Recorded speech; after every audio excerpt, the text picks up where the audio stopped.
જાઓ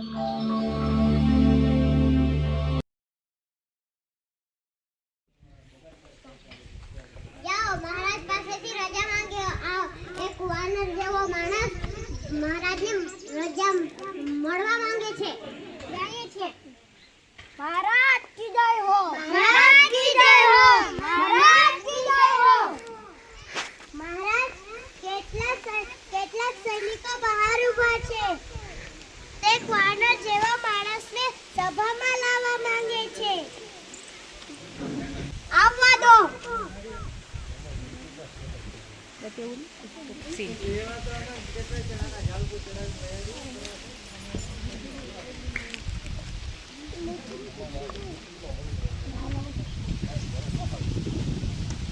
મહારાજ, આ વાનર જેવો માણસ તમને મરવાની જીદ કરતો હતો. અરે આ કોણ છે? નથી માણસ કે નથી વાંદરો? અને શું કામ અહીંયા લાવ્યા છો? હું વાનર છું. હું થોડો મનુષ્ય જેવો છું.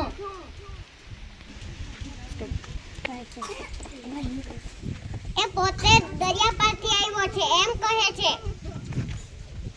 બહુ તોફાની છે. બોલ, શું કામ છે? આવ્યો છે. મારે કશું કામ નથી. આ તમારા સૈનિકો મને પકડી લાવ્યા છે. મહારાજ, આને આખી અશોક વાટિકા ખેદાન વેદન કરી નાખી છે.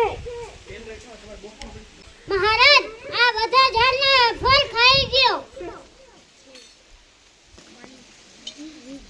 એટલું જ નહીં મહારાજ, એ બધા ઝાડના માંથી ઉખેડી નાખ્યા છે. એ તો બધા સુકેલા ઝાડ હતા. એ મૂર્ખ વાનર, તું વચ્ચે ના બોલ. દરિયા પારથી આવ્યો છે એ વાત સાચી છે? હા. બોલ, તે શું કામ આવું તોફાન કર્યું હતું? તું આવડો મોટો દરિયો પાર કરીને કેવી રીતે લંકામાં આવી શકે છે? ઓ મહારાજ, એ જાણવું હોય તો તમારા મંત્રીઓ બેઠા છે એવા આસન પર બેસાડો, પછી કહું. નહીં, તારે જે બોલવું હોય ઊભા ઊભા જ બોલવું પડશે. હાલો. અરે તું તુચ્છ વાનર, તું લંકાની રાજસભામાં આસન ઉપર બેસવા માંગે છે? હું પ્રભુ શ્રી રામનો સેવક છું. રામદૂત તરીકે આપની સામે ઉપસ્થિત છું. અત્યારે આપનો મહેમાન છું, એટલે આસન તો આપવું જ પડે. રામ! સૈનિકો, આ વાનરને હમણાં જ જેલમાં પૂરી દો. ક્ષમા મહારાજ, આ અન્ય રાજ્યમાંથી આવ્યો છે. આપણે એને જેલમાં ના પૂરાય, આપણે એને આસન દેવાય. પણ કઈ નહીં, એને જે બોલવું હોય ઊભા ઊભા જ બોલશે. પણ કઈ નહીં, એને જે બોલવું હોય ઊભા ઊભા જ બોલશે. કઈ વાંધો નહીં, મને આસન બનાવતા આવડે છે.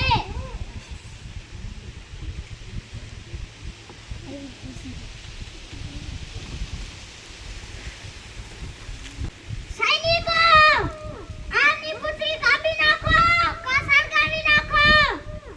તાત્કાલિક મારી આજ્ઞાનું પાલન કરો. આની પુત્રી સળગાવી દો.